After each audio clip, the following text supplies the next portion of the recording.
Bureaucracy ਤੇ ਵੀ ਕਾਫੀ ਖੌਫ ਰਹਿੰਦਾ ਹੁੰਦਾ ਕਿ ਨਹੀਂ ਜੀ ਬਾਦਲ ਸਾਹਿਬ ਨੇ ਸਵੇਰੇ 6 ਵਜੇ ਉੱਠ ਕੇ ਵੀ ਕਾਲ ਕਰ ਸਕਦੇ। ਕਈ ਵਾਰ ਸੁਬਹ 5 ਵਜੇ ਜਿਹੜਾ ਹੈਗਾ ਫੋਨ ਆ ਜਾਣਾ, ਉਹ ਆ ਦੇਖੀਏ ਜੀ ਤੁਸੀਂ ਖਬਰ ਕੀ ਲੱਗੀ ਕਿ ਮੇਰੇ ਘਰੇ ਆ ਜਾ ਕਰੋ, ਸੁਬਹ 7 ਵਜੇ ਆਪਾਂ ਇਕੱਠੇ ਬਹਿ ਕੇ ਅਖਬਾਰ ਪੜ੍ਹਿਆ ਕਰਾਂਗੇ।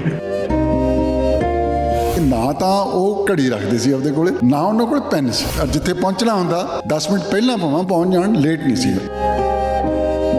ਬਾਦਲ ਸਾਹਿਬ ਦੇ ਕੇਸ ਦੇ ਵਿੱਚ ਇਦਾਂ ਦਾ ਤਾਂ ਨਹੀਂ ਬਿਊਰੋਕ੍ਰੇਸੀ ਕਿ ਨਹੀਂ ਅਗਲੀ ਵਾਰ ਕੋਈ ਗੱਲ ਨਹੀਂ ਕਹਿ ਕੇ ਟਾਲ ਦਾਂਗੇ ਤੇ ਜਾਂ ਨਹੀਂ, ਭੁੱਲਦੇ ਨਹੀਂ ਸੀ। ਅੱਛੀ ਭੁੱਲਦੇ ਨਹੀਂ ਸੀ। ਤੇ ਤੁਸੀਂ ਉਹਨਾਂ ਦੇ ਨਾਲ ਐਜ਼ ਪ੍ਰਿੰਸੀਪਲ ਸੈਕਟਰੀ ਵੀ ਕੰਮ ਕੀਤਾ, ਬਤੌਰ ਮੁੱਖ ਸਕੱਤਰ ਦੇ ਤੌਰ ਤੇ ਵੀ ਕੰਮ ਕਰਨ ਦਾ ਮੌਕਾ ਮਿਲਿਆ ਗਿਆ। ਕੀ ਬਾਕੀਆਂ ਨਾਲੋਂ ਕੀ ਪ੍ਰਕਾਸ਼ ਸਿੰਘ ਬਾਦਲ ਸਾਹਿਬ ਦੇ ਵਿੱਚ ਵੱਖਰਾ ਸੀ? ਜਿੰਨਾ ਉਹਨਾਂ ਦੇ ਵਿੱਚ ਇੱਕ ਸ਼ਾਂਤ ਸੁਭਾਅ ਸੀ, ਕਿਸੇ ਨੂੰ ਉਹਨਾਂ ਨੇ ਕੌੜੇ ਸ਼ਬਦ ਨਹੀਂ ਵਰਤਨੇ। ਸਾਰਿਆਂ ਨੂੰ ਸਰਦਾਰ ਜੀ, ਕਾਕਾ ਜੀ, ਅਫਸਰਾਂ ਨੂੰ ਵੀ ਜਿਹੜਾ ਸੀਗਾ ਇਹੀ ਐਕਸਪ੍ਰੈਸ਼ਨ ਯੂਜ਼ ਕਰਦੇ ਸੀਗੇ। ਉਹ ਉਮਰ ਦੇਖ ਕੇ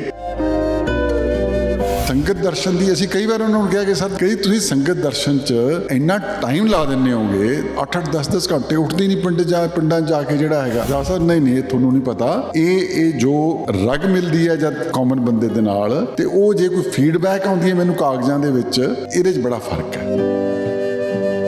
ਤੇ 97 ਦੇ ਵਿੱਚ ਉਹਨਾਂ ਨੇ ਮੈਨੂੰ ਸਡਨਲੀ ਇੱਕ ਦਿਨ ਬੁਲਾਇਆ, ਕਹਿੰਦੇ ਵੀ ਤੈਨੂੰ ਮੈਂ ਪ੍ਰਿੰਸੀਪਲ ਸੈਕਟਰੀ ਲਾਉਣਾ। ਉਦੋਂ ਤੋਂ ਹੀ ਉਹਨਾਂ ਦਾ ਮੈਨੂੰ ਕਹਿੰਦੇ ਹੁਣ ਤੂੰ ਡਿਵੈਲਪਮੈਂਟ ਏਜੰਡਾ ਬਣਾ। ਆ ਜਿੰਨੇ ਮਾਹੌਲੀ ਤੁਹਾਨੂੰ ਟੌਪ ਦੇ ਹਸਪੀਟਲ ਮਿਲੇ ਨੇ, ਮੈਕਸ, ਫੋਰਟਸ, ਉਹਨਾਂ ਨੇ ਲਿਆਂਦੇ। ਇੱਕ 'ਚ ਉਹਨਾਂ ਨੇ ਫੋਰਟਸ ਦਾ ਇਨੌਗੂਰੇਸ਼ਨ ਕੀਤਾ ਸੀ, ਤੇ ਉੱਥੇ ਹੀ ਉਹਨਾਂ ਦੀ ਦੇਖੋ ਅੱਜ ਪਰਸੋਂ ਡੈਥ ਹੋਈ ਹੈ। ਚੰਡੀਗੜ੍ਹ ਮੋਹਾਲੀ ਦਾ 에ਅਰਪੋਰਟ ਇੰਟਰਨੈਸ਼ਨਲ ਬਣਿਆ।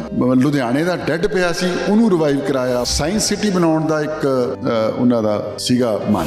ਬਿਜਲੀ ਮਾਫ ਕਰਨਾ ਕਿਸਾਨਾਂ ਲਈ ਤਾਂ ਬਹੁਤ ਚੰਗੀ ਗੱਲ ਹੈ, ਬਿਜਲੀ ਮਾਫ ਹੋ ਗਈ। ਥੋੜਾ ਜਿਹਾ ਨੁਕਸਾਨ ਹੋਇਆ ਹੈਗਾ, ਥੋੜਾ ਨਹੀਂ, ਕਈ ਤਾਂ ਮੈਂ ਕਹਾਂ ਕਾਫੀ ਹੋ ਗਿਆ ਹੈਗਾ।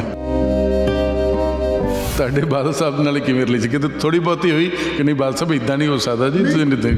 ਮੇਰੀ ਉਹਨਾਂ ਨਾਲ ਕੋਈ ਪਰਸਨਲ ਮਤਲਬ ਜਾਤੀ ਸੰਬੰਧ ਨਹੀਂ ਸੀਗੇ। I would be very honest and Frank. Governance reforms ਬਣਾਉਣ ਵਾਲੇ ਵੇਲੇ ਵੀ ਸਰ ਸੁਖਬੀਰ ਸਿੰਘ ਨੇ ਮੇਰਾ ਸਾਥ ਦਿੱਤਾ। ਕੋਈ ਦੂਰੋਂ ਨੇੜਿਓਂ ਕਿਸੇ ਨਾਲ ਰਿਸ਼ਤੇਦਾਰੀ ਹੋਵੇ ਵੀ ਉਹੋ ਜਿਹੇ ਅਫਸਰ, ਉਹੋ ਜਿਹੇ ਬੰਦਿਆਂ ਨੂੰ ਇਹ ਜ਼ਿਆਦਾ ਉੱਪਰ ਨਾਲ ਲਾਉਂਦੇ ਨੇ ਆਪਦੇ। ਮੇਰਾ ਸਕਸੈਸਰ ਜਿਹੜਾ ਸੀਗਾ ਉਹ ਸੁਬੋਧ ਅਗਰਵਾਲ ਆਇਆ, ਯੂਪੀ ਦਾ ਰਹਿਣ ਵਾਲਾ। ਰਾਕੇਸ਼ ਸਿੰਘ ਹਾਂਜੀ, ਉਹ ਦਿੱਲੀ ਦਾ ਰਹਿਣ ਵਾਲਾ ਸੀਗਾ। ਫਿਰ ਸਰਵੇਸ਼ ਕੌਸ਼ਲ ਆਇਆ, ਚਲੋ ਹੈ ਤਾਂ ਪੰਜਾਬੀ ਸੀਗਾ ਉਹ, ਕਿ ਵੀ ਬੰਦਾ ਉਹ ਲਾਵਾਂ ਜਿਹੜਾ ਮੇਰੇ ਲਈ ਡਿਲੀਵਰ ਕਰ ਸਕੇ।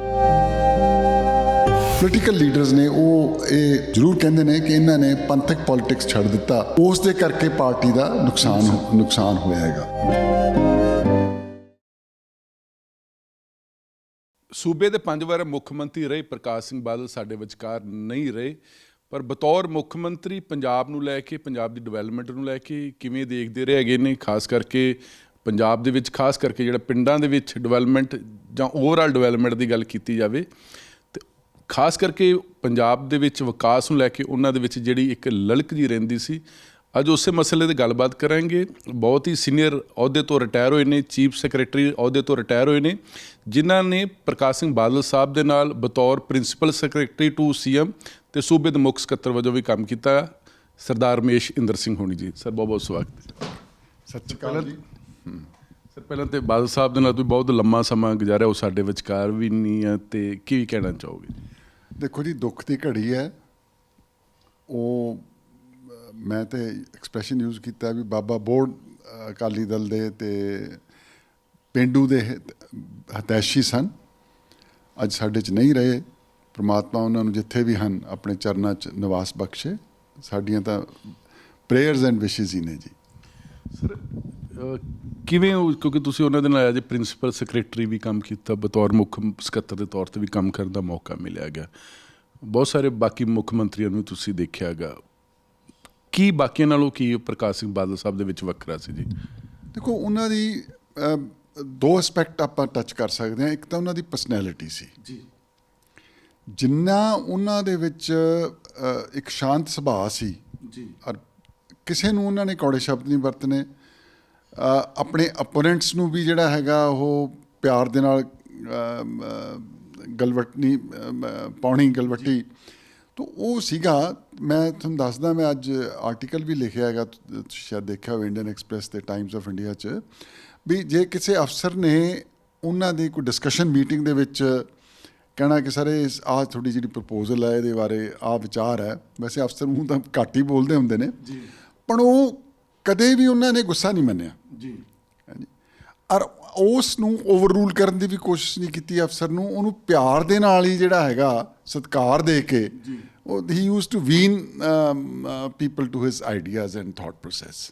ਹਾਂਜੀ, ਤੋ ਹਿਊਮਿਲਿਟੀ ਬੜੀ ਸੀ ਸਾਰਿਆਂ ਨੂੰ, ਸਰਦਾਰ ਜੀ, ਕਾਕਾ ਜੀ, ਅਫਸਰਾਂ ਨੂੰ ਵੀ ਜਿਹੜਾ ਸੀਗਾ ਇਹੀ ਐਕਸਪ੍ਰੈਸ਼ਨ ਯੂਜ਼ ਕਰਦੇ ਸੀਗੇ ਉਹ, ਉਮਰ ਦੇਖ ਕੇ ਜਾਂ ਬੀਬੀ ਜਾਂ ਬੀਬਾ ਜੀ। ਹਾਂਜੀ, ਸੋ ਇਹ ਉਹਨਾਂ ਦਾ ਜਿਹੜਾ ਸੀਗਾ ਨਾ, ਇਹ ਬੜਾ ਵੱਡਾ ਕਾਰਨ ਹੈ ਕਿ ਉਹਨਾਂ ਦੀ ਗੁੱਡਵਿਲ ਬੜੀ ਸੀ। ਪੀਪਲ ਕਨੈਕਟ ਜਿਹਨੂੰ ਅਸੀਂ ਕਹਿੰਦੇ ਹਾਂ ਨਾ ਜੀ, ਉਹ ਬਹੁਤ ਸੀਗਾ।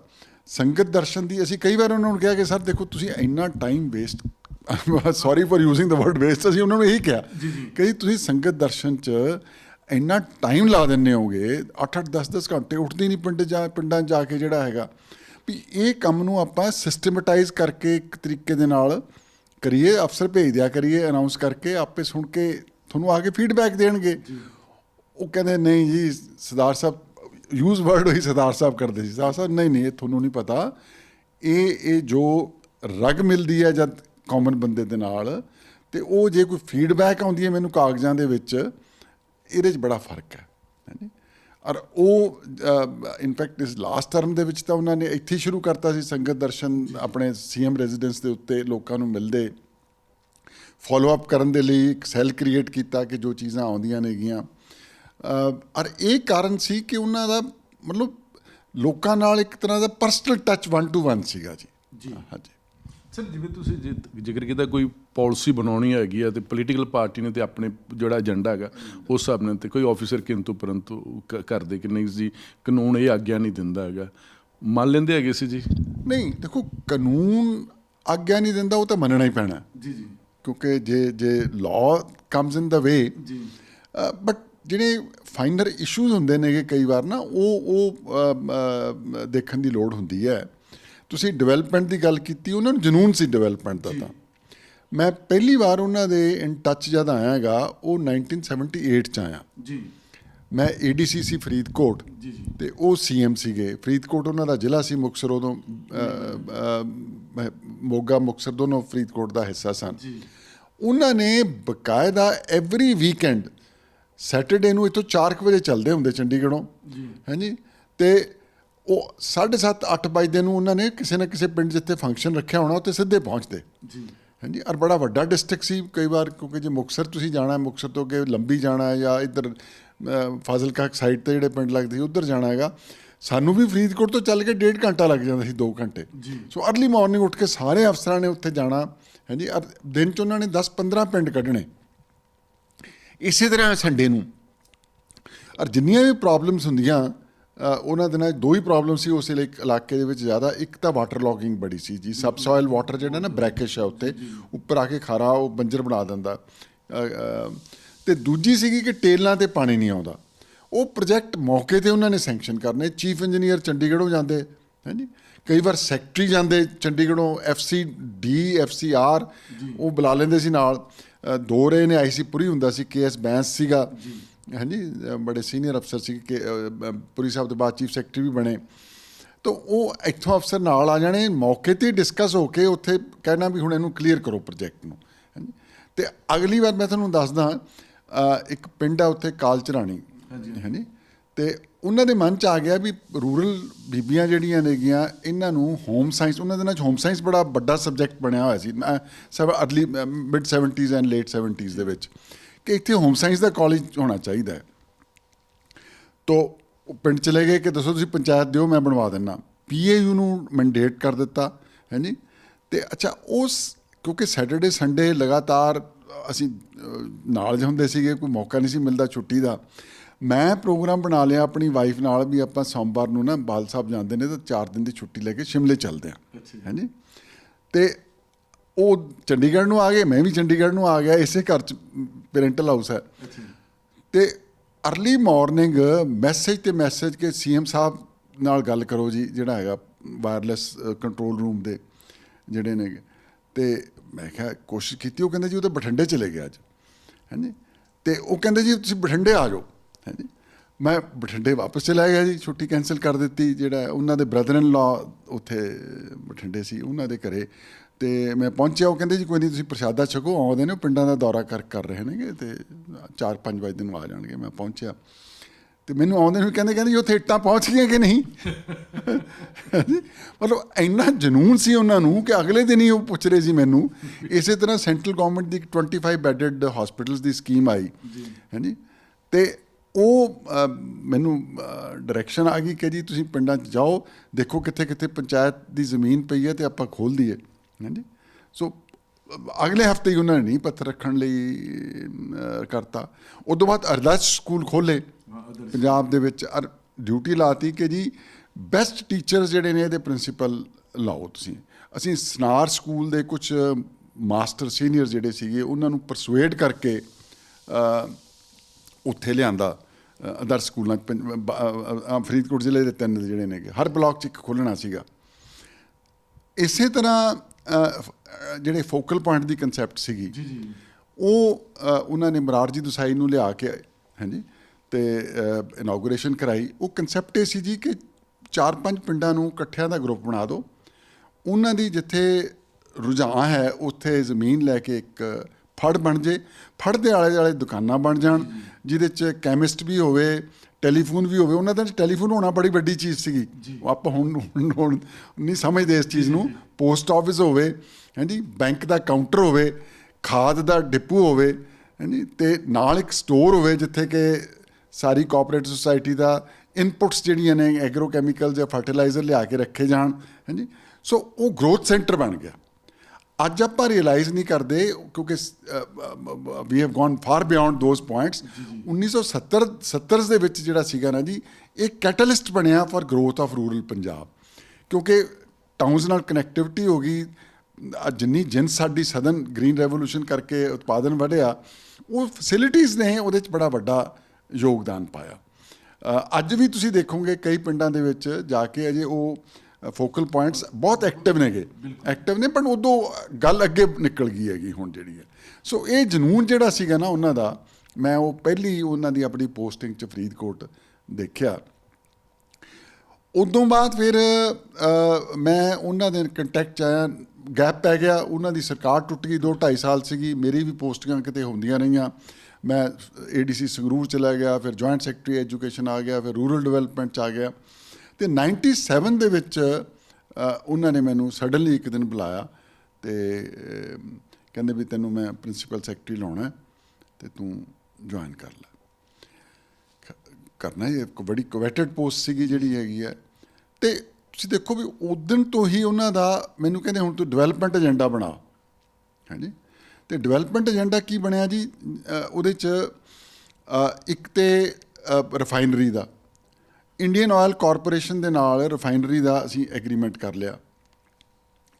ਉਹ ਬੈਕਆਊਟ ਕਰ ਗਏ ਕਿਸੇ ਗੱਲ ਕੇ। ਫਿਰ HPCL ਨਾਲ ਹੋਇਆ, ਚਲੋ ਗੱਲਬਾਤ ਚੱਲਦੀ ਰਹੀ, ਨਹੀਂ 5 ਸਾਲ 'ਚ ਲੱਗੀ। ਫਿਰ ਕੈਪਟਨ ਸਾਹਿਬ ਆ ਗਏ, ਉਹਨਾਂ ਨੇ ਸ਼ੈਲਫ ਕਰਾਤਾ ਪ੍ਰੋਜੈਕਟ। ਨੈਕਸਟ ਫੇਜ਼ 'ਚ ਆ ਕੇ ਮੈਨੂੰ ਫਿਰ ਉਹਨਾਂ ਨੇ ਕਿਹਾ ਕਿ ਉਹ ਰਿਫਾਈਨਰੀ ਵਾਲਾ ਕੀ ਬਣਿਆ। ਮੈਂ ਕਿਹਾ ਜੀ ਮੈਂ ਕਰਦਾ। ਮੈਂ ਗਿਆ ਤੇਜਿੰਦਰ ਆਪਣੇ ਇਹਨਾਂ ਕੋਲੇ, TK ਨਾਇਰ ਕੋਲੇ, ਉਹ ਪ੍ਰਿੰਸੀਪਲ ਸੈਕਟਰੀ ਸੀਗੇ ਪ੍ਰਾਈਮ ਮਿਨਿਸਟਰ ਦੇ। ਉਹ ਕਹਿੰਦੇ ਵੀ ਇਹ ਪ੍ਰਾਈਵੇਟ ਸੈਕਟਰ ਨਾਲ ਕੋਲੈਬੋਰੇਸ਼ਨ ਕਰਾ ਦਿੰਦੇ ਆ। ਉਹ ਮਿੱਤਲਸ ਨੂੰ ਉਹਨਾਂ ਨੇ ਕੰਟੈਕਟ ਕੀਤਾ, ਸਾਡੀ ਮੀਟਿੰਗ ਕਰਾਤੀ ਹਾਂਜੀ। CM ਸਾਹਿਬ ਦੀ ਮੀਟਿੰਗ ਹੋ ਗਈ ਤੇ ਬਠਿੰਡੇ ਤੁਹਾਨੂੰ ਪਤਾ ਨਾਲ ਤਲਵੰਡੀ ਸਾਬੋ ਦੇ ਕੋਲੇ ਰਿਫਾਈਨਰੀ ਆ ਗਈ। ਇਸੇ ਤਰ੍ਹਾਂ ਲੁਧਿਆਣੇ ਨੂੰ ਉਹਨਾਂ ਦਾ ਡ੍ਰੀਮ ਸੀ ਕਿ ਆਪਾਂ ਸੜਕ 'ਤੇ ਇੰਨਾ ਭੱਜ ਨੱਠ ਕਰਦੇ ਹਾਂ ਪੰਜਾਬ 'ਚ, ਇਹ ਛੋਟਾ ਜਿਹਾ ਲਿੰਕ ਹੈਗਾ ਕਿ ਲੁਧਿਆਣੇ ਤੋਂ ਚੰਡੀਗੜ੍ਹ ਤੱਕ ਰੇਲਵੇ ਲਾਈਨ ਨਹੀਂ ਹੈ। ਤੋ ਇਹ ਜਿਹੜੀ ਰੇਲਵੇ ਲਾਈਨ ਬਣੀ ਸਾਹਨੇਵਾਲ ਤੱਕ, ਪਹਿਲਾਂ ਮਰਿੰਡੇ ਤੱਕ ਹਾਂਜੀ, ਹੁਣ ਉਹ ਇਲੈਕਟ੍ਰੀਫਾਈ ਹੋ ਗਈ। ਇਹ ਉਹਨਾਂ ਦਾ ਡ੍ਰੀਮ ਸੀ। ਲੈਂਡ ਐਕੁਜੀਸ਼ਨ ਉਹਨਾਂ ਦੇ ਪੀਰੀਅਡ ਸ਼ੁਰੂ ਹੋਈ, ਆਫ ਕੋਰਸ ਪ੍ਰੋਜੈਕਟ ਬਾਅਦ ਜਿਹੜਾ ਹੈਗਾ ਹੋਇਆ। ਈਵਨ ਹਸਪੀਟਲਸ ਜਿਹੜੇ ਨੇਗੇ ਤੁਸੀਂ ਦੇਖੋ, ਜਿੰਨੇ ਮਾਹੌਲੀ ਤੁਹਾਨੂੰ ਟੌਪ ਦੇ ਹਸਪੀਟਲ ਮਿਲੇ ਨੇ, ਮੈਕਸ, ਫੋਰਟਸ, ਉਹਨਾਂ ਨੇ ਲਿਆਂਦੇ ਹਾਂਜੀ। ਪਾਲਿਸੀ ਦੇ ਤਹਿਤ ਉਹਨਾਂ ਨੂੰ ਜ਼ਮੀਨਾਂ ਦਵਾਈਆਂ ਤੇ ਉਹ ਐਂਡ ਡੈਸਟਨੀ ਹੁੰਦੀ ਹੈ। 2001 'ਚ ਉਹਨਾਂ ਨੇ ਫੋਰਟਸ ਦਾ ਇਨੋਗੂਰੇਸ਼ਨ ਕੀਤਾ ਸੀ ਤੇ ਉੱਥੇ ਹੀ ਉਹਨਾਂ ਦੀ ਦੇਖੋ ਅੱਜ ਪਰਸੋਂ ਡੈਥ ਹੋਈ ਹੈ ਹਾਂਜੀ। ਸੋ ਇਸੇ ਤਰ੍ਹਾਂ ਬਠਿੰਡੇ ਮੈਕਸ ਚਲਿਆ ਗਿਆ ਜੀ, ਫਿਰ ਏਮਜ਼ ਆ ਗਿਆ ਬਠਿੰਡੇ ਹਾਂਜੀ। ਅੱਛਾ, ਇਸ ਤੋਂ ਇਲਾਵਾ ਏਅਰਪੋਰਟਸ ਦਾ ਤੁਹਾਨੂੰ ਮੈਂ ਦੱਸਦਾ, ਚੰਡੀਗੜ੍ਹ ਮੋਹਾਲੀ ਦਾ ਏਅਰਪੋਰਟ ਇੰਟਰਨੈਸ਼ਨਲ ਬਣਿਆ। ਲੁਧਿਆਣੇ ਦਾ ਡੈੱਡ ਪਿਆ ਸੀ, ਉਹਨੂੰ ਰਿਵਾਈਵ ਕਰਾਇਆ। ਬਠਿੰਡੇ ਏਅਰਪੋਰਟ ਇੰਟਰਨੈਸ਼ਨਲ ਬਣਾਇਆ, ਹਾਂਜੀ, ਇੰਟਰਨੈਸ਼ਨਲ ਨੈਸ਼ਨਲ ਬਣਾਇਆ, ਹਾਂਜੀ।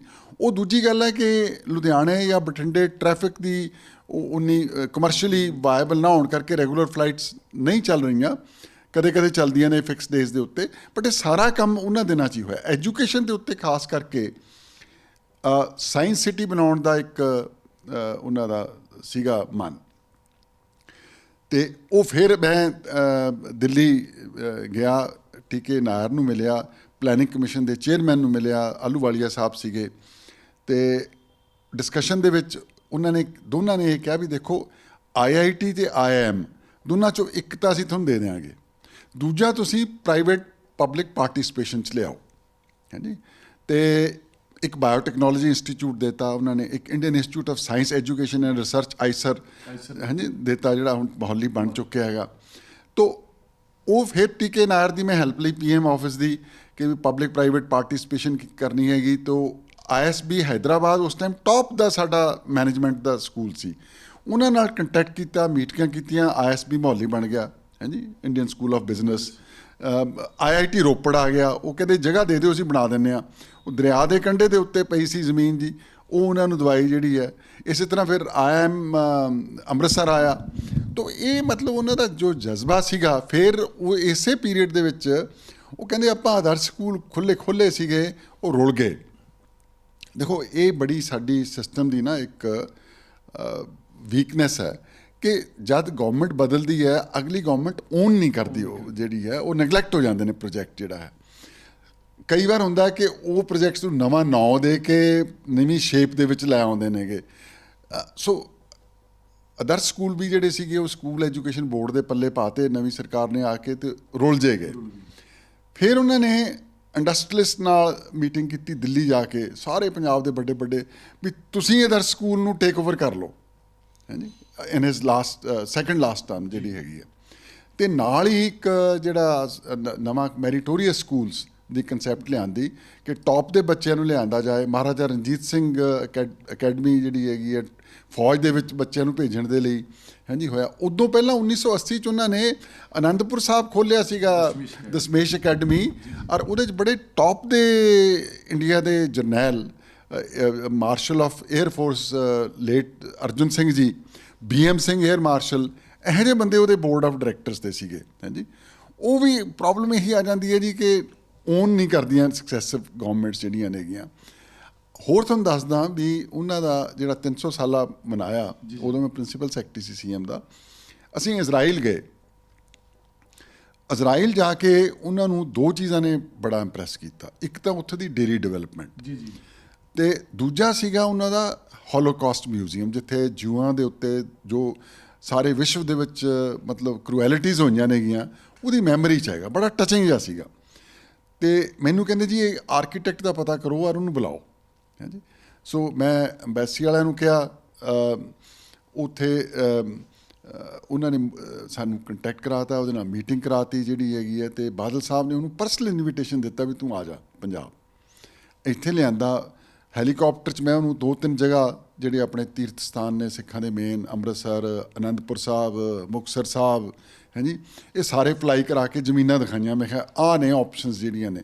ਉਹਨੇ ਫਿਰ ਅਨੰਦਪੁਰ ਸਾਹਿਬ ਕਹਿੰਦਾ ਜੀ ਖਾਲਸਾ ਦੀ ਬਰਥ ਪਲੇਸ ਹੈ, ਇੱਥੇ ਹੀ ਆਪਾਂ ਬਣਾਵਾਂਗੇ, ਨਾਲੇ ਬੈਕਡ੍ਰੌਪ ਆਫ ਮਾਊਂਟੇਨਸ ਆ ਜਾਂਦੀ ਹੈ, ਪਾਣੀ ਵੀ ਆ ਜਾਊਗਾ ਨਹਿਰਾਂ 'ਚੋਂ ਕੱਢ ਕੇ, ਤੋਂ ਇੱਕ ਵਾਟਰ ਬਾਡੀ ਵੀ ਕ੍ਰੀਏਟ ਹੋ ਜਾਂਦੀ ਹੈ। ਸੋ ਇੱਕ ਅਨੰਦਪੁਰ ਸਾਹਿਬ ਫਾਊਂਡੇਸ਼ਨ ਦੀ ਮਤਲਬ ਸੁਸਾਇਟੀ ਕ੍ਰੀਏਟ ਕੀਤੀ ਗਈ। ਔਰ ਤੁਹਾਨੂੰ ਅੱਗੇ ਪਤਾ ਹੀ ਹੈ, ਹੁਣ ਜਾ ਕੇ ਦੇਖੋ ਅਜੂਬਾ ਹੀ ਹੈ ਵਾਕਈ, ਹਾਂਜੀ। ਹਾਂ, ਇਸੇ ਤਰ੍ਹਾਂ ਬਾਕੀ ਮਿਊਜ਼ੀਅਮ ਬੜੇ ਬਣਾਏ ਉਹਨਾਂ ਨੇ, ਹਾਂਜੀ, ਵਾਰ ਮੈਮੋਰੀਅਲਸ, ਸਿੱਖ ਮੈਮੋਰੀਅਲਸ ਜਿਹੜੇ ਨੇਗੇ। ਤੋ ਇਹ ਕੰਟਰੀਬਿਊਸ਼ਨ ਉਹਨਾਂ ਦੀ ਨਾ ਕਮਿਟਮੈਂਟ ਡਿਵੈਲਪਮੈਂਟ ਵੱਲ ਲਗਾਤਾਰ ਜਿਹੜੀ ਸੀਗੀ, ਕਿ that was part of his personality. ਹਮੇਸ਼ਾ ਸੋਚਦੇ ਰਹਿੰਦੇ ਸੀ ਵੀ ਅਗਲੀ ਚੀਜ਼ ਕੀ ਕਰੀਏ। ਹਾਂਜੀ, ਜਿਹੜੇ ਕਿਸਾਨੀ ਨੂੰ ਲੈ ਕੇ ਕਿਵੇਂ, ਕਿਉਂਕਿ ਸਾਡਾ ਜਿਹੜੀ ਖੇਤੀ ਪ੍ਰਧਾਨ ਸੂਬਾ ਅਗਰ ਕਿਸਾਨੀ ਕਰਕੇ ਤਾਂ ਸੈਕਿੰਡ ਜਿਹੜੀ ਹਰੀ ਕ੍ਰਾਂਤੀ ਤੇ ਸਭ ਕੁਛ ਹੈਗਾ। ਦੇਖੋ ਜੀ, ਉਹਦੇ 'ਚ ਇੱਕ ਤਾਂ ਆ ਜਿਹੜਾ ਮੈਂ ਤੁਹਾਨੂੰ ਫੋਕਲ ਪੁਆਇੰਟਸ ਦੀ ਗੱਲ ਦੱਸੀ ਹੈ, ਇਟ ਬਿਕੇਮ ਏ ਕੈਟਲਿਸਟ। PAU ਵੱਲੋਂ ਬੜਾ ਉੱਦਮ ਹੋਇਆ, ਬੜੀ ਸਾਡੀ ਪ੍ਰੈਸਟੀਜੀਅਸ ਯੂਨੀਵਰਸਿਟੀ ਹੈ ਜਿਹਦੀ ਬੜੀ ਵੱਡੀ ਕੰਟਰੀਬਿਊਸ਼ਨ ਹੈ ਪੰਜਾਬ ਦੀ ਰੂਰਲ ਗਰੋਥ ਦੀ। ਕਨਾਲ ਸਿਸਟਮ ਉਹਨਾਂ ਨੇ ਕੀਤਾ। ਇਨਫੈਕਟ ਤੁਸੀਂ ਇੱਕ ਵੀਕਨੈਸ ਜਿਹੜੀ ਹੋ ਜਾਂਦੀ ਹੈ ਨਾ ਸਿਸਟਮ 'ਚ, ਹੀ ਕੁਡ ਫੋਰਸੀ ਦੀ ਪ੍ਰੋਬਲਮਸ। ਜਿੱਦਾਂ ਹੁਣ ਆ ਗਰਾਊਂਡ ਵਾਟਰ ਦੀ ਆਪਾਂ ਗੱਲ ਕਰਦੇ ਹਾਂ, ਇਹ ਉਹਨਾਂ ਦੇ ਟਾਈਮ ਤੇ ਐਕਟ ਬਣਿਆ, ਗਰਾਊਂਡ ਵਾਟਰ ਸਬਸੋਇਲ ਵਾਟਰ ਨੂੰ ਜਿਹੜਾ ਹੈਗਾ ਦਿਖਦਾ ਸੀ ਵੀ ਪਾਣੀ ਥੱਲੇ ਜਾ ਰਿਹਾ। ਅਨਫੋਰਚੂਨੇਟਲੀ ਇੰਪਲੀਮੈਂਟੇਸ਼ਨ ਜਿਹੜੀ ਹੈਗੀ ਆ ਉਹ ਰਹਿ ਗਈ ਜਿਹੜੀ ਹੈ। ਇਸੇ ਤਰ੍ਹਾਂ ਫੋਰ ਐਗਜ਼ਾਮਪਲ ਕੰਟਰੈਕਟ ਫਾਰਮਿੰਗ ਜਿਹੜੀ ਹੈਗੀ ਆ, ਉਹ ਬਿੱਲ ਬਣਿਆ ਆਈ ਥਿੰਕ 2013 'ਚ ਬਣਿਆ ਕਿ ਕਦੋਂ, ਉਹ ਵੀ ਰੂਲਸ ਨੋਟੀਫਾਈ ਨਹੀਂ ਹੋਏ, ਵਿੱਚ ਰਹਿ ਗਈ ਗੱਲ ਜਿਹੜੀ ਹੈ।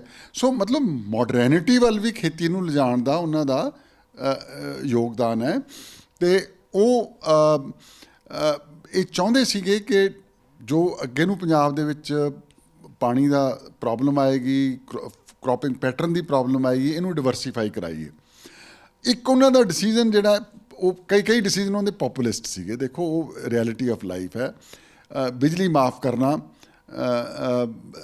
ਕਿਸਾਨਾਂ ਲਈ ਤਾਂ ਬਹੁਤ ਚੰਗੀ ਗੱਲ ਹੈ, ਬਿਜਲੀ ਮਾਫ ਹੋ ਗਈ ਹੈ ਜੀ, ਲੇਕਿਨ ਉਹਦੇ ਨਾਲ ਥੋੜ੍ਹਾ ਜਿਹਾ ਨੁਕਸਾਨ ਹੋਇਆ ਹੈਗਾ, ਥੋੜ੍ਹਾ ਨਹੀਂ, ਕਈ ਤਾਂ ਮੈਂ ਕਹਾਂ ਕਾਫੀ ਹੋ ਗਿਆ ਹੈਗਾ ਹੈ ਜੀ, ਕਿਉਂਕਿ ਸਬਸੋਇਲ ਓਵਰ ਐਕਸਪਲੋਇਟ ਹੋ ਗਿਆ ਅਤੇ ਕ੍ਰੋਪਿੰਗ ਪੈਟਰਨ ਚੇਂਜ ਨਹੀਂ ਹੋਇਆ। ਅਸ਼ੋਰਡ ਮਾਰਕੀਟ ਸੀਗੀ, MSP ਦੇ ਉੱਤੇ ਮੰਡੀਆਂ 'ਚੋਂ ਚੱਕਿਆ ਜਾਂਦਾ ਸੀ ਜਿਣਸ ਜਿਹੜੀ ਹੈ।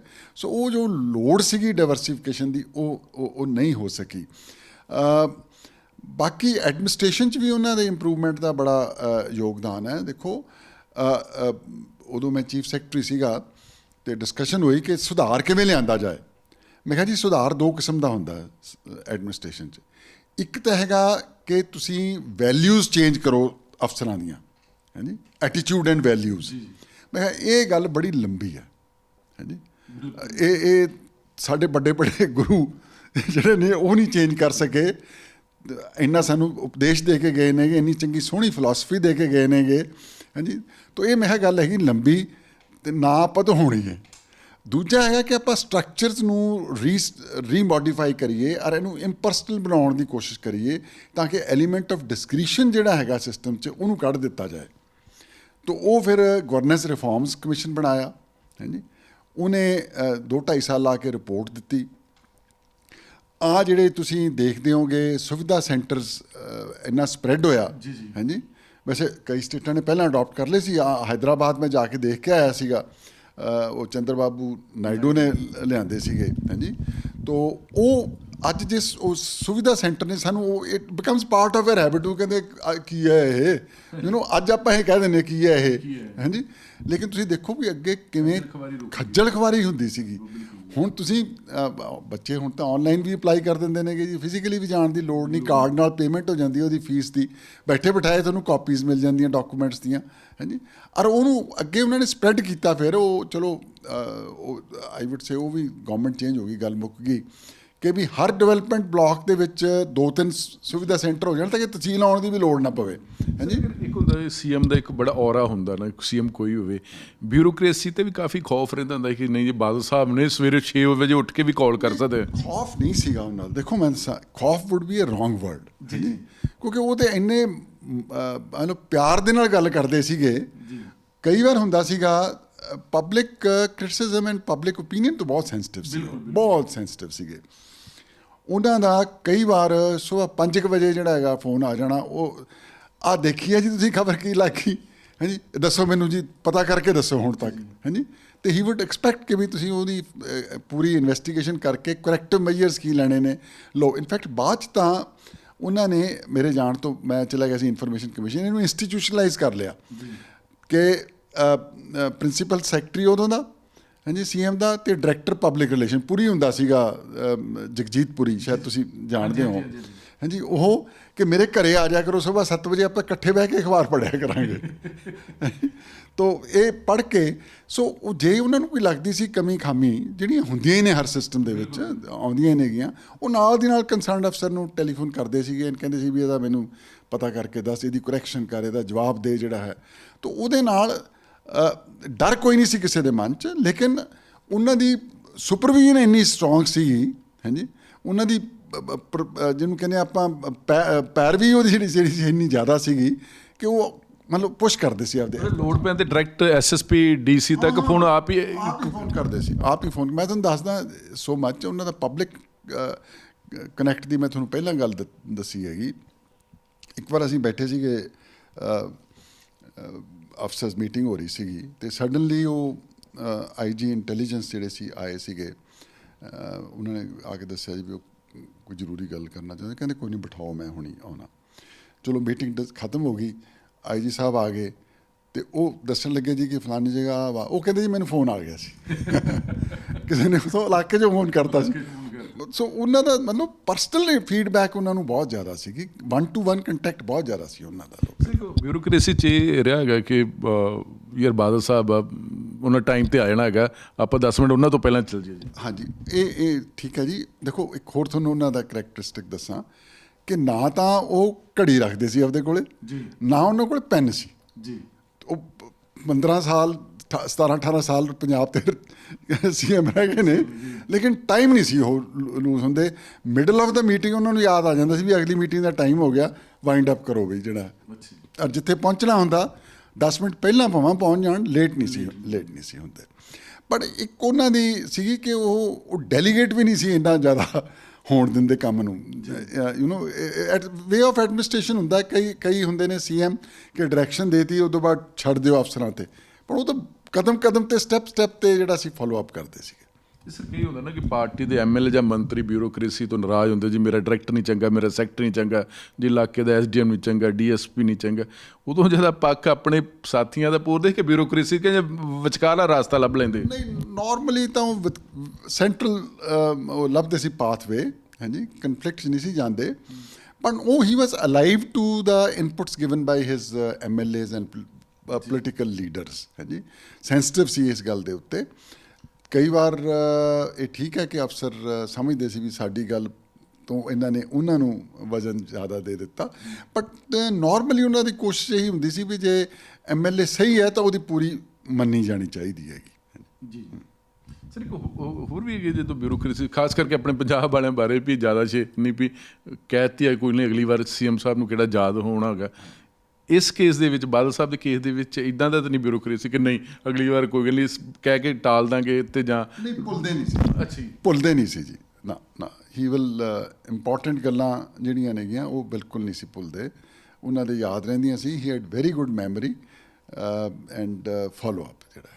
ਮਤਲਬ ਪੋਲੀਟੀਕਲ ਜਿਹੜੇ ਡਿਸੀਜਨ ਹੁੰਦੇ ਸੀ ਲੱਗਦਾ ਸੀ ਕਿ ਜੇ ਬਾਈ ਦਾ ਵੇ ਨਹੀਂ ਇੱਦਾਂ ਨਹੀਂ ਸਰ ਇੱਦਾਂ ਹੋ ਸਕਦੇ ਤੇ ਮੰਨ ਲੈਂਦੇ ਸੀ ਮੋਸਟਲੀ। ਹਾਂਜੀ, ਮੰਨ ਲੈਂਦੇ ਸੀਗੇ ਜਿਹੜਾ ਹੈਗਾ। ਉਹਨੂੰ ਜਿੱਦਾਂ ਹੁਣ ਆਪਾਂ ਫੋਕਲ ਪੁਆਇੰਟਸ ਦੀ ਗੱਲ ਕਰਦੇ ਹਾਂ ਜੀ, ਇਹਦੇ 'ਚ ਗਰੋਥ ਸੈਂਟਰ ਦੀ ਕੰਸੈਪਟ ਦੇ ਵਿੱਚ ਜਿੱਧਰ ਨੂੰ ਪਿੰਡਾਂ ਦਾ ਨੈਚੁਰਲ ਟ੍ਰੈਫਿਕ ਜਾਂਦਾ ਹੋਵੇ ਉਹਨੂੰ ਸੈਂਟਰ ਬਣਾਉਣ ਦੀ ਗੱਲ ਹੁੰਦੀ ਹੈਗੀ। ਪਰ ਕਈ ਵਾਰ ਅਸੀਂ ਪ੍ਰੈਸ ਵੀ ਕਰਨਾ ਕਿ ਸਰ ਆਹ ਪੁਆਇੰਟ ਜਿਹੜਾ ਹੈਗਾ ਸੈਂਟਰਲ ਨਹੀਂ ਬਣਦਾ, ਝੁਕਾਅ 4-5 ਪਿੰਡਾਂ ਦਾ ਇੱਧਰ ਨੂੰ ਜ਼ਿਆਦਾ ਹੈਗਾ। ਅਤੇ ਜੇ ਐਮਐਲਏ ਲੋਕਲ ਨੇ ਕਿਹਾ ਤਾਂ ਕਿ ਨਹੀਂ ਇੱਥੇ ਬਣਾਓ ਜੀ ਫੋਕਲ ਪੁਆਇੰਟ, ਤਾਂ ਮੰਨ ਲੈਂਦੇ ਸੀ ਗੱਲ ਜਿਹੜਾ ਹੈ।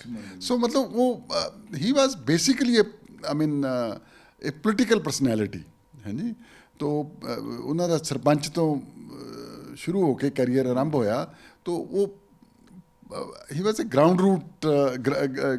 Grass root politician. ਸਰ ਇੱਕ ਕਿਉਂਕਿ ਆਪਾਂ ਬਾਰਡਰ ਸਟੇਟ ਨੂੰ ਲੈ ਕੇ ਬਾਦਲ ਸਾਹਿਬ ਕਿੰਨੇ ਕੀ ਚਿੰਤਤ ਰਹਿੰਦੇ ਹੈਗੇ ਕਿ ਨਹੀਂ ਜੀ ਆਪਾਂ ਨੂੰ ਸੈਂਟਰ ਦੇ ਨਾਲ ਚੱਲਣਾ ਪੈਣਾ, ਇੱਦਾਂ ਦੀਆਂ ਪਾਲਿਸੀਆਂ ਦੇ ਤਹਿਤ ਹੀ ਆਪਾਂ ਨੂੰ ਕੰਮ ਕਰਨਾ ਪੈਣਾ? ਦੇਖੋ ਆ ਹੁਣ ਸਾਰਿਆਂ ਨੂੰ ਪਹਿਲਾਂ ਜਦ ਕੰਡਿਆਂ ਵਾਲੀ ਤਾਰ ਲੱਗੀ ਹੈਗੀ ਜੀ, ਉਦੋਂ ਬਾਅਦ ਗਵਰਨਮੈਂਟ ਆਈ ਹੈ, ਪਹਿਲੀ ਚੀਜ਼ ਉਹਨਾਂ ਦੇ ਮਨ 'ਚ ਆਈ ਵੀ ਇਹ ਜਿਹੜੀ ਤਾਰ ਤੋਂ ਪਰਲੇ ਪਾਸੇ ਕਈ ਕੁਛ ਜ਼ਮੀਨਾਂ ਰਹਿ ਗਈਆਂ ਉਹਨਾਂ ਦਾ ਕੰਪਨਸੇਸ਼ਨ ਦਵਾਓ। ਉਹ ਗਏ ਦਿੱਲੀ ਹੋਮ ਮਿਨਿਸਟਰ ਨੂੰ ਮਿਲੇ ਕਿ ਜੀ ਤੁਸੀਂ ਜਾਂ ਤਾਂ ਵਾਹੁਣ ਦਿਓ ਜ਼ਮੀਨ ਜਾਂ ਇਹਨਾਂ ਦਾ ਕੰਪਨਸੇਸ਼ਨ ਦਵਾਓ। ਖੈਰ ਹੁਣ ਤਾਂ ਵਾਹੁਣ ਦੇ ਦਿੰਦੇ ਨੇ ਕਿ ਰੁਕਾਵਟਾਂ ਹੈਗੀਆਂ, ਪਰ ਉਹਨਾਂ ਨੇ ਕੰਪਨਸੇਸ਼ਨ ਦਵਾਇਆ ਉਸ ਲੈਂਡ ਦੀ, ਕ੍ਰੌਪ ਲਾਸ ਦਾ ਜਿਹੜਾ ਹੈਗਾ। ਸੈਂਟਰਲ ਗਵਰਨਮੈਂਟ ਤੋਂ ਪੈਸੇ ਆਉਂਦੇ ਰਹੇ ਨੇ। ਆਈ ਡੋਂਟ ਨੋ ਅੱਜ ਕੱਲ੍ਹ ਕੀ ਪੋਜੀਸ਼ਨ ਹੈ, ਮੈਨੂੰ ਵੀ 14 ਸਾਲ ਹੋ ਗਏ ਰਿਟਾਇਰ ਹੋਏ ਨੂੰ, ਹਾਂਜੀ। ਲੇਕਿਨ ਉਸ ਟਾਈਮ ਉਹਨਾਂ ਨੇ ਇਨਸ਼ੋਰ ਕੀਤਾ ਕਿ ਜੋ ਕੰਡਿਆਂ ਵਾਲੀ ਤਾਰ ਤੋਂ ਪਰਲੇ ਪਾਸੇ ਬਾਰਡਰ ਦੀ ਜ਼ਮੀਨ ਹੈਗੀ ਹੈ ਉਹਨੂੰ ਕਲਟੀਵੇਸ਼ਨ ਨਹੀਂ ਹੁੰਦੀ ਤਾਂ ਉਹਦਾ ਕੰਪਨਸੇਸ਼ਨ ਦਵਾਇਆ ਜਾ। ਸਰ ਸੈਂਟਰ ਲੈਵਲ 'ਤੇ ਜਿਹੜੀ ਵੀ ਗੌਰਮੈਂਟ ਆਫ ਇੰਡੀਆ ਜਾਂ ਬਾਕੀ ਜਿਹੜੇ ਸਟੇਟਾਂ ਦੇ ਨਾਲ ਐਜ ਕਿਵੇਂ ਦੇਖਦੇ ਰਹੇ ਤੁਸੀਂ ਬਾਦਲ ਸਾਹਿਬ ਨੂੰ ਕਿ ਕਿੰਨਾ ਕੀ ਪ੍ਰਭਾਵ ਮੰਨਦੇ ਰਹੇ ਹੈਗੇ ਜਾਂ ਬਿਊਰੋ ਉੱਥੇ ਦਿੱਲੀ ਜਦੋਂ ਜਾਂਦੇ ਹੈਗੇ ਸੀ ਤੇ ਕੁਝ ਨਾ ਕੁਝ ਲੈ ਕੇ ਆਉਂਦੇ ਸੀ? ਹਾਂਜੀ, ਬੜੀ ਰਿਸਪੈਕਟ ਸੀ ਜੀ ਉਹਨਾਂ ਦੀ। ਕੋਈ ਵੀ ਪੋਲੀਟੀਕਲ ਪਾਰਟੀ ਹੋਵੇ ਸਾਰੇ ਉਹਨਾਂ ਦੀ ਬੜੀ ਇੱਜ਼ਤ ਕਰਦੇ ਸੀ। ਇੱਕ ਤੇ ਏਜ ਕਰਕੇ ਵੀ ਕਰਦੇ ਸੀ, ਇੱਕ ਉਹਨਾਂ ਦੀ ਪਰਸਨੈਲਿਟੀ ਐਸੀ ਸੀ, ਉਹਨਾਂ ਦੀ ਐਕਸੈਪਟੇਬਿਲਿਟੀ ਜਿਹੜੀ ਸੀਗੀ ਉਹਨਾਂ ਦੇ ਓਪੋਨੈਂਟ ਨੂੰ ਵੀ ਸੀਗੀ ਜਿਹੜੀ ਹੈ।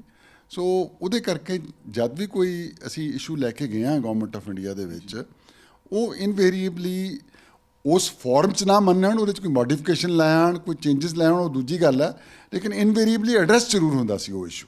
ਉਹ ਅਕਸਰ ਉਹ ਫੈਡਰਲ ਢਾਂਚੇ ਦੀ ਬੜੇ ਮੁੱਦਈ ਰਹੇ ਹੈਗੇ ਨੇ, ਦਿੱਲੀ ਜਿਹੜੀਆਂ ਮੀਟਿੰਗਾਂ ਹੁੰਦੀਆਂ ਗੱਲ ਰੱਖਦੇ ਰਹੇ ਨੇ। ਹਾਂਜੀ ਹਾਂਜੀ, ਬਿਲਕੁਲ ਠੀਕ ਹੈ ਜੀ ਤੁਹਾਡੀ ਗੱਲ ਜਿਹੜੀ ਹੈ। ਇੰਟਰ ਸਟੇਟ ਕੌਂਸਲ ਦੇ ਵਿੱਚ ਵੀ ਜਿਹੜਾ ਹੈਗਾ ਇਸ਼ੂਜ਼ ਰੇਜ਼ ਕਰਦੇ ਰਹੇ ਹਾਂ ਅਸੀਂ ਫੈਡਰਲਿਜ਼ਮ ਦੇ ਉੱਤੇ ਜਿਹੜਾ ਹੈ, ਅਤੇ ਉਹਦੇ ਨਾਲ ਆਪਣੀਆਂ ਜਿਹੜੀਆਂ ਲੈਫਟਿਸਟ ਗੌਰਮੈਂਟ ਸੀਗੀਆਂ ਬੰਗਾਲ ਦੀਆਂ, ਉਹ ਹਾਮੀ ਭਰਦੀਆਂ ਰਹੀਆਂ ਨੇਗੀਆਂ। ਤਾਮਿਲਨਾਡੂ ਦੀਆਂ ਰੀਜਨਲ ਪਾਰਟੀਜ਼ ਜਿਹੜੀਆਂ ਨੇਗੀਆਂ ਹਾਮੀਆਂ ਭਰਦੀ ਰਹੀਆਂ ਨੇ। ਹੁਣ ਤਾਂ ਖੈਰ in the meantime even Andhra and ਇੱਧਰ ਉਹ ਤੇਲੰਗਾਨਾ ਵਗੈਰਾ 'ਚ ਵੀ ਹੋ ਗਈ ਗੱਲ, ਲੇਕਿਨ ਉਦੋਂ ਇਹ ਦੋ ਮੇਨ ਸੀਗੇ ਜਿਹੜੇ ਕਿ ਪੰਜਾਬ ਦੇ ਨਾਲ ਖੜ੍ਹਦੇ ਸੀਗੇ ਫੈਡਰਲਿਜ਼ਮ ਦੇ ਇਸ਼ੂ ਦੇ ਉੱਤੇ। ਜੋ ਪੋਲੀਟੀਕਲ ਜੋ ਬਾਲ ਸਾਹਿਬ ਭਾਸ਼ਣ ਕਰਦੇ ਕਿ 40-45 ਮਿੰਟ ਬੋਲ ਦਿੰਦੇ, ਲਾਸਟ 'ਚ ਇੱਕ ਮਜ਼ਾਕ ਜਾਂ ਟੀਚਰ ਵੀ ਕਰ ਜਾਂਦੇ। ਅਫਸਰਾਂ ਦੀ ਮੀਟਿੰਗ 'ਚ ਵੀ ਕੁਝ ਨਾ ਕੁਝ ਇੱਦਾਂ ਕਰ ਜਾਂਦੇ ਸੀ ਕਿਸੇ ਨੇ। ਟੀਚਰ ਤਾਂ ਨਹੀਂ ਮੈਂ ਕਹਾਂਗਾ, ਲੇਕਿਨ ਲਾਈਟ ਵਿਟਡ ਕੋਈ ਨਾ ਕੋਈ ਰਿਮਾਰਕ ਜ਼ਰੂਰ ਕਰ ਦਿੰਦੇ ਸੀਗੇ। ਹਾਂਜੀ, ਉਹਨਾਂ ਨੂੰ ਹੈਬਿਟ ਸੀਗੀ, ਮਤਲਬ ਕਿ ਜੇ ਥੋੜ੍ਹੀ ਜਿਹੀ ਵੀ ਕੋਈ ਤਲਖੀ ਜਾਂ ਟੈਨਸ਼ਨ ਜੀ ਹੋ ਜਾਏ ਨਾ, ਉਹਨਾਂ ਨੇ ਕੋਈ ਨਾ ਕੋਈ ਇੱਕ ਵਨ ਲਾਈਨਰ ਕਹਿ ਦੇਣਾ ਜਿਹਨੇ ਸਾਰਿਆਂ ਨੇ ਹੱਸ ਪੈਣਾ। ਹਾਂਜੀ, ਅਤੇ ਉਹਦੇ ਨਾਲ ਮਾਹੌਲ ਜਿਹੜਾ ਸੀ ਬਦਲ ਜਾਂਦਾ ਸੀਗਾ। ਅਫਸਰ ਤੇ ਤਲਖੀ ਕੀ ਕਰ ਸਕਦਾ ਜੀ, ਜੇ ਮੀਟਿੰਗ ਦੇ ਵਿੱਚ ਵਿਊਜ਼ ਹੀ ਦੇ ਸਕਦੇ ਹੋ ਤੁਸੀਂ ਆਪਣੇ ਮੈਕਸੀਮਮ। ਸਰ ਲਾਸਟ ਮੇਰਾ ਸਵਾਲ, ਬਤੌਰ ਪ੍ਰਿੰਸੀਪਲ ਸੈਕਟਰੀ ਜਾਂ ਚੀਫ ਸੈਕਟਰੀ ਹੈਗੇ, ਤੁਹਾਡੇ ਬਾਦਲ ਸਾਹਿਬ ਨਾਲ ਕਿਵੇਂ ਰਿਲੇਸ਼ਨ, ਕਿਤੇ ਥੋੜ੍ਹੀ ਬਹੁਤੀ ਹੋਈ ਕਿ ਨਹੀਂ ਬਾਦਲ ਸਾਹਿਬ ਇੱਦਾਂ ਨਹੀਂ ਹੋ ਸਕਦਾ ਜੀ? ਤੁਸੀਂ ਦੇਖੋ ਇਸ ਤਰ੍ਹਾਂ ਹੈ, ਮੇਰੀ ਉਹਨਾਂ ਨਾਲ ਕੋਈ ਪਰਸਨਲ ਮਤਲਬ ਜ਼ਿਆਤੀ ਸੰਬੰਧ ਨਹੀਂ ਸੀਗੇ। I would be very honest and frank, but officially ਜਿਹੜਾ ਸੀਗਾ I was very close to him, that is a fact. ਹਾਂਜੀ, ਕਿਉਂਕਿ ਮੈਂ ਉਹਨਾਂ ਦੇ ਜ਼ਿਲ੍ਹੇ 'ਚ ਫਰੀਦਕੋਟ 'ਚ ਨੌਕਰੀ ਕੀਤੀ ਸੀ, ਫਿਰ ਪ੍ਰਿੰਸੀਪਲ ਸੈਕਟਰੀ ਦਾ ਕੀਤੀ, ਫਿਰ ਐਜ਼ ਚੀਫ ਸੈਕਟਰੀ ਕੀਤੀ। ਸੋ ਜਿਸ ਲੀਡਰ ਨਾਲ ਤੁਸੀਂ ਇੰਨੀ ਦੇਰ ਕੰਮ ਕੀਤਾ ਹੋਵੇ ਤਾਂ ਉਹ ਨੈਚੁਰਲ ਹੈ ਵੀ ਤੁਹਾਡੇ ਇੱਕ ਇਕੁਏਸ਼ਨ ਬਣ ਜਾਂਦੀ ਹੈਗੀ। ਕਈ ਵੈਰੀ ਰੇਅਰਲੀ ਓਕੇਜ਼ਨਸ ਆਉਂਦੇ ਸੀਗੇ ਜਦੋਂ ਕਿ ਉਹ ਸਭ ਕਹਿ ਦਿੰਦੇ ਸੀ ਵੀ ਇਹ ਸਾਹਿਬ ਇਹ ਗੱਲ ਨਹੀਂ ਆਪਾਂ ਕਰਨੀ ਜਿਹੜੀ ਹੈਗੀ ਹੈ। ਗਵਰਨੈਂਸ ਰਿਫਾਰਮਸ ਬਣਾਉਣ ਵਾਲੇ ਵੇਲੇ ਵੀ ਸਰ ਸੁਖਬੀਰ ਸਿੰਘ ਨੇ ਮੇਰਾ ਸਾਥ ਦਿੱਤਾ। ਹਾਂਜੀ, ਉਹ ਪੂਰਾ ਮਤਲਬ ਟ੍ਰੈਡੀਸ਼ਨਲ ਲੀਡਰ ਸੀ ਨਾ ਜੀ ਜਿਹੜੇ ਹੈਗੇ ਨੇ। ਹਾਂਜੀ ਹਾਂਜੀ, ਸੋ ਉਦੋਂ ਬਣਾਇਆ। ਹੋਰ ਕਈ ਇੱਕ ਦੋ ਐਸੇ ਛੋਟੇ ਛੋਟੇ ਇਸ਼ੂ ਮਸਲੇ ਆਏ ਜਿੱਥੇ ਕਿ ਸੁਜੈਸ਼ਨ ਜਿਹੜਾ ਹੈਗਾ ਉਹ ਮੋਡੀਫਾਈ ਕਰਨਾ ਨੂੰ ਸੁਜੈਸ਼ਨ ਦਿਓ ਤੁਸੀਂ, ਤਾਂ ਕਈ ਵਾਰ we use to carry him with us, ਕਈ ਵਾਰ ਸਾਨੂੰ ਓਵਰ ਰੂਲ ਕਰ ਦਿੰਦੇ ਸੀ ਜੀ। ਭਰੋਸਾ ਕਿੰਨਾ ਕੁ ਰੱਖਦੇ ਸੀ ਬਿਊਰੋਕ੍ਰੇਸੀ 'ਤੇ? ਨਹੀਂ, ਭਰੋਸਾ ਦੇਖੋ ਜੀ ਰੱਖਦੇ ਸੀਗੇ, ਇਹਦੇ 'ਚ ਕੋਈ ਸ਼ੱਕ ਨਹੀਂ। ਔਰ ਆਈ ਵੁੱਡ ਸੇ ਕਿ ਉਹਨਾਂ ਦੀ ਲਾਈਫ 'ਚ ਵੀ ਇੱਕ ਟ੍ਰਾਂਜੀਸ਼ਨ ਆਇਆ ਜੀ। ਮੈਂ ਇਹ ਵਰਡ ਯੂਜ਼ ਟ੍ਰਾਂਜੀਸ਼ਨ ਇਹ ਕਰ ਰਿਹਾ ਕਿਉਂਕਿ ਇਨ ਹਿਜ਼ ਇਨੀਸ਼ੀਅਲ ਡੇਜ਼ ਉਹਨਾਂ 'ਤੇ ਕਈ ਵਾਰ ਇਹ ਲੱਗਦਾ ਸੀਗਾ, ਲੋਕ ਕਹਿੰਦੇ ਸੀ ਕਿ ਜੀ ਇਹਨਾਂ 'ਚ ਆਪਣੇ ਬੰਦਿਆਂ ਨੂੰ ਲਿਆਉਣ ਦੀ ਜਿਹੜੀ ਹੈਗੀ ਹੈ ਉਹ ਜ਼ਿਆਦਾ ਹੈ। ਕੋਈ ਵਾਕਫ ਹੋਵੇ, ਆਪਣੇ ਇਲਾਕੇ ਦਾ ਹੋਵੇ, ਹਾਂਜੀ, ਕੋਈ ਦੂਰੋਂ ਨੇੜਿਓਂ ਕਿਸੇ ਨਾਲ ਰਿਸ਼ਤੇਦਾਰੀ ਹੋਵੇ, ਵੀ ਉਹੋ ਜਿਹੇ ਅਫਸਰ ਉਹੋ ਜਿਹੇ ਬੰਦਿਆਂ ਨੂੰ ਇਹ ਜ਼ਿਆਦਾ ਉੱਪਰ ਨਾਲ ਲਾਉਂਦੇ ਨੇ ਆਪਦੇ। ਪਰ ਤੁਸੀਂ ਦੇਖੋ ਆਪਣੀ ਉਹਨਾਂ ਨੇ ਮੇਰਾ ਸਕਸੈਸਰ ਜਿਹੜਾ ਸੀਗਾ ਉਹ ਸੁਬੋਧ ਅਗਰਵਾਲ ਲਾਇਆ ਜੀ, ਯੂਪੀ ਦਾ ਰਹਿਣ ਵਾਲਾ। ਹਾਂਜੀ, ਰਾਕੇਸ਼ ਸਿੰਘ, ਹਾਂਜੀ, ਉਹ ਦਿੱਲੀ ਦਾ ਰਹਿਣ ਵਾਲਾ ਸੀਗਾ। ਹਾਂਜੀ, ਅਗੇਨ ਨੌਨ ਸਿੱਖ। ਹਾਂਜੀ, ਫਿਰ ਸਰਵੇਸ਼ ਕੌਸ਼ਲ ਆਇਆ, ਚਲੋ ਹੈ ਤਾਂ ਪੰਜਾਬੀ ਸੀਗਾ ਉਹ। ਹਾਂਜੀ, ਸੋ ਮਤਲਬ ਉਹ he grew over a period of time ਕਿ ਵੀ ਬੰਦਾ ਉਹ ਲਾਵਾਂ ਜਿਹੜਾ ਮੇਰੇ ਲਈ ਡਿਲੀਵਰ ਕਰ ਸਕੇ। ਹਾਂਜੀ, ਮੇਰੀ ਸਰਕਾਰ ਨੂੰ ਜੋ ਮੇਰੀਆਂ ਵਿਸ਼ੇਜ਼ ਨੇਗੀਆਂ, ਜੋ ਮੇਰੇ ਪ੍ਰੋਗਰਾਮ ਪਾਲਿਸੀਜ਼ ਨੇਗੀਆਂ, ਉਹਨਾਂ ਨੂੰ ਐਗਜ਼ੀਕਿਊਟ ਕਰ ਸਕੇ। ਹਾਂਜੀ, ਤਾਂ over a period of time ਉਹਨਾਂ 'ਚ ਵੀ ਚੇਂਜ ਜ਼ਰੂਰ ਆਈ ਜੀ। ਮਤਲਬ ਮੈਰਿਟ ਦੇਖਦੇ ਨੇ, ਤੇ ਜਿਸ ਤਰ੍ਹਾਂ ਕਹਿੰਦੇ ਕਿ ਉਹਨੇ ਜੇ ਸਿੱਖਾਂ ਨੂੰ ਪ੍ਰਮੋਟ ਕਰਨਾ ਗਿਆ ਜਾਂ ਪਰਿਵਾਰਵਾਦ ਨੂੰ ਅੱਗੇ ਲੈਣਾ, ਇੱਦਾਂ ਦਾ। ਹਾਂਜੀ ਹਾਂਜੀ, ਫੀਲਡ 'ਚ ਹੋ ਸਕਦਾ ਮਤਲਬ, ਕਿਉਂਕਿ MLA ਸਵਾਨ ਕਹਿੰਦੇ ਨੇਗੇ ਜਾਂ ਕੋਈ ਹੋਰ ਕਹਿੰਦੇ ਨੇਗੇ, ਲੇਕਿਨ ਕਰੂਸ਼ੀਅਲ ਪੋਸਟ ਦੇ ਉੱਤੇ he would select people who he thought ਕਿ ਵੀ ਦੇ ਕੈਨ ਡਿਲੀਵਰ। ਆਖਰੀ ਸਵਾਲ ਮੇਰੇ ਕਿੰਨੇ ਹੋ ਗਏ, ਬਿਲਕੁਲ ਲਾਸਟ, ਕਿ ਬਾਦਲ ਸਾਹਿਬ ਦੇ ਨਾਲ ਤੁਸੀਂ ਬਹੁਤ ਲੰਮਾ ਸਮਾਂ ਕੰਮ ਕੀਤਾ, ਉਸ ਤੋਂ ਪਹਿਲਾਂ ਵੀ ਉਹਨੂੰ ਵੇਖਿਆ ਸੁਣਿਆ ਹੈਗਾ। ਪੋਲੀਟਿਕਸ ਦੇ ਵਿੱਚ ਕਿੰਨਾ ਕੀ ਬਦਲਾਅ ਦੇਖਦੇ ਹੁਣ ਜੀ? ਬਾਦਲ ਸਾਹਿਬ ਮਤਲਬ ਹੁਣ ਤਾਂ ਸਾਡੇ ਵਿਚਕਾਰ ਨਹੀਂ ਰਹਿ ਗਏ, ਤੁਹਾਨੂੰ ਲੱਗਦਾ ਕਿ ਅੱਜ ਦੀ ਜਿਹੜੀ ਪੋਲੀਟਿਕਸ ਅਕਰੋਸ ਦੀ ਪਾਰਟੀ ਕਹ ਲਓ ਜਾਂ ਨੈਸ਼ਨਲ ਲੈਵਲ 'ਤੇ ਕਿੰਨਾ ਕੀ ਡਾਊਨਫਾਲ ਮੰਗਦੇ, ਜਾਂ ਇੱਦਾਂ ਦੇ ਜਿਹੜੇ ਲੀਡਰ ਨੇ ਮਾਸ ਲੈਵਲ ਦੇ ਲੀਡਰ, ਤਾਂ ਲੱਗਦਾ ਕਿ ਨਹੀਂ ਆਲਮੋਸਟ ਸਮੇਂ ਦੇ ਨਾਲ ਸਾਰੇ ਚਲੇ ਗਏ ਜੀ? ਦੇਖੋ ਜੀ, ਪੋਲੀਟਿਕਸ ਤਾਂ ਹੁਣ ਲੋਕਾਂ ਦੇ ਹੱਥ ਹੈ। এনवायरमेंट ਚੇਂਜ ਹੁੰਦੀ ਹੈ, ਵੈਲਿਊਜ਼ ਚੇਂਜ ਹੁੰਦੀਆਂ ਨੇ, ਥਿੰਕਿੰਗ ਚੇਂਜ ਹੁੰਦੀ ਹੈਗੀ। ਪੋਲੀਟਿਕਸ ਮੇਰਾ ਕੋਈ ਉਹਨਾਂ ਨਾਲ ਕੋਈ ਬੜਾ ਜ਼ਿਆਦਾ ਰੋਲ ਨਹੀਂ ਸੀਗਾ। ਤੋ ਲੇਕਿਨ ਕਈ ਵਾਰ ਕਈ ਜਿਹੜੇ ਪੋਲੀਟੀਕਲ ਲੀਡਰਸ ਨੇ ਉਹ ਇਹ ਜ਼ਰੂਰ ਕਹਿੰਦੇ ਨੇ ਕਿ ਇਹਨਾਂ ਨੇ ਪੰਥਕ ਪੋਲੀਟਿਕਸ ਛੱਡ ਦਿੱਤਾ ਅਤੇ ਉਸ ਦੇ ਕਰਕੇ ਪਾਰਟੀ ਦਾ ਨੁਕਸਾਨ ਹੋਇਆ ਹੈਗਾ। ਹੋ ਸਕਦਾ, ਮੈਂ ਉਹਨੂੰ ਕੰਟੈਸਟ ਨਹੀਂ ਕਰਦਾ, ਲੇਕਿਨ ਇਹਦੇ 'ਚ ਇੱਕ ਰਿਐਲਿਟੀ ਹੈ। ਦੇਖੋ, ਉਹ ਰਿਐਲਿਟੀ ਇਹ ਹੈ ਕਿ ਪੰਥ ਜਿਹੜਾ ਹੈਗਾ, ਜਦੋਂ ਆਪਾਂ ਪੰਥ ਦੀ ਗੱਲ ਕਰਦੇ ਹਾਂ, ਦੈਟ ਮੀਨ ਸਿੱਖ ਕਮਿਊਨਿਟੀ। ਜੀ ਜੀ। Sikh community as a community vote ਨਹੀਂ ਕਰਦੀ। ਹਾਂਜੀ, ਬਿਲਕੁਲ। ਕਾਂਗਰਸ 'ਚ ਵੀ ਨੇ ਸਿੱਖ, ਆਪ 'ਚ ਵੀ ਹੁਣ ਸਿੱਖ ਹੀ ਨੇਗੇ, ਹਾਂਜੀ, ਅਤੇ ਬੀਜੇਪੀ 'ਚ ਵੀ ਹੁਣ ਤਾਂ ਸਿੱਖ ਹੀ ਨੇਗੇ। ਸੋ ਹਰ ਇੱਕ ਪਾਰਟੀ ਸਿੱਖ ਨੇ, ਸਿੱਖ ਵੋਟ ਡਿਵਾਈਡ ਹੋ ਜਾਂਦੀ ਹੈਗੀ। ਅਤੇ ਸਿੱਖ ਵੋਟ ਦੀ ਜਿਹੜੀ ਪਰਸੈਂਟੇਜ ਹੈ ਉਹ ਵੀ over the period of time decline ਆ ਰਿਹਾ। ਬਿਲਕੁਲ ਜੀ। ਜੇ ਕਿਸੇ ਸਟੇਜ 'ਤੇ 57% ਸੀ, 2021 ਦਾ ਸੈਂਸਸ ਨਹੀਂ ਹੋਇਆ, ਬਟ ਲੋਕ ਕਹਿੰਦੇ ਨੇਗੇ ਕਿ ਇਸ ਟਾਈਮ ਅਰਾਊਂਡ ਆਪਾਂ 53% ਹੋਵਾਂਗੇ। ਸਿੱਖ ਦਾ ਜਿਹੜਾ ਬਰਥ ਰੇਟ ਹੈ ਉਹ ਵੀ ਥੱਲੇ ਆ ਗਿਆ, 1.6 ਤੇ ਹੈ। ਰੀਪਲੇਸਮੈਂਟ ਰੇਟ 2% ਹੈ। ਤਾਂ ਹੁਣ ਜੇ ਤੁਸੀਂ ਪਾਵਰ 'ਚ ਰਹਿਣਾ ਹੈਗਾ, ਹਾਂਜੀ, ਅਤੇ ਮੰਨ ਲਓ ਇੱਕ ਸਿਰਫ ਉਸ ਪੰਥਕ ਵੋਟ ਜਿਹੜੀ ਕਿ ਸਾਰੀ ਐਜ਼ ਵਨ ਵੋਟ ਨਹੀਂ ਪੈਂਦੀ ਪੰਥ ਦੀ, ਉਹਦੇ 'ਤੇ ਰਹਿ ਕੇ ਤੁਸੀਂ ਸਰਕਾਰ ਨਹੀਂ ਬਣਾ ਸਕਦੇ। ਜਿਹੜਾ 96 ਵਾਲਾ ਪੰਜਾਬੀਅਤ ਵਾਲਾ ਉਹ ਸਕਸੈਸ ਤੁਸੀਂ ਉਹਦੇ 'ਚ ਕਿਸੇ ਨਾਲ ਤਾਂ ਅਲਾਈਨ ਕਰੋਗੇ ਨਾ। ਜਿੱਦਾਂ ਹੁਣ BSP ਨਾਲ ਕੀਤਾ, ਹਾਂਜੀ, BSP 'ਚ ਸਿੱਖ ਵੀ ਆ ਜਾਂਦੇ ਨੇ, ਨੌਨ ਸਿੱਖ ਵੀ ਆ ਜਾਂਦੇ ਨੇਗੇ ਜਿਹੜੇ ਨੇਗੇ। ਪਹਿਲਾਂ BJP ਨਾਲ ਕੀਤਾ ਸੀ। ਕਿਸੇ ਨਾਲ ਤੁਹਾਨੂੰ ਅਲਾਈਨਮੈਂਟ ਕਰਨੀ ਪਏਗੀ ਜੇ ਤੁਸੀਂ ਮੈਜੋਰਿਟੀ ਗੇਨ ਕਰਨੀ ਹੈ ਲੈਜਿਸਲੇਟਿਵ ਅਸੈਂਬਲੀ 'ਚ। ਆਫ ਕੋਰਸ ਉਹ ਅਲਾਈਨਮੈਂਟ ਕਰਕੇ ਵੀ ਤੁਸੀਂ ਪੰਥਕ ਇਸ਼ੂਜ਼ ਜਿਹੜੇ ਨੇਗੇ ਜਾਂ ਸਿੱਖ ਦੇ ਇਸ਼ੂਜ਼ ਨੇ ਉਹਨਾਂ ਨੂੰ ਪ੍ਰੋਪੀਗੇਟ ਕਰ ਸਕਦੇ ਹੋਗੇ, ਹਾਂਜੀ। ਲੇਕਿਨ ਇਹ ਪ੍ਰੋਬੇਬਲੀ ਪੋਲੀਟੀਕਲ ਇੰਪੈਰੇਟਿਵ ਹੋ ਗਿਆ survival the, I wood say, for Akali Dal, ਕਿ ਉਹ ਇਕੱਲਾ ਜਿਹੜਾ ਹੈਗਾ ਅੱਜ ਮੈਜੋਰਿਟੀ ਨਹੀਂ ਲੈ ਸਕਦਾ ਜਿਹੜਾ। ਠੀਕ, thank you sir. Thank you very much. ਔਰ ਲਾਜ਼ਮੀ ਤੌਰ 'ਤੇ ਜੋ ਇਹਨਾਂ ਨੇ ਸਰਦਾਰ ਮੀਸ਼ਿੰਗ ਇੰਦਰ ਸਿੰਘ ਹੋਣਾ ਨੇ ਦੱਸੇ ਨੇ, ਪ੍ਰਕਾਸ਼ ਸਿੰਘ ਬਾਦਲ ਸਾਹਿਬ ਨੇ ਬਹੁਤ ਲੰਮਾ ਚੌੜਾ ਕੰਮ ਕੀਤਾ ਅਤੇ ਬਹੁਤ ਸਾਰੀਆਂ ਜਿਹੜੀਆਂ ਗੱਲਾਂ ਨੇ ਉਹ ਪਹਿਲੀ ਵਾਰ ਸੁਣਨ ਨੂੰ ਮਿਲੀਆਂ ਹੋਣਗੀਆਂ। ਫਿਲਹਾਲ ਤੁਸੀਂ ਇਸੇ ਤਰ੍ਹਾਂ ਦੇਖਦੇ ਰਹੋ ABC ਪੰਜਾਬ। ਤੁਹਾਡਾ ਬਹੁਤ ਬਹੁਤ ਸ਼ੁਕਰੀਆ।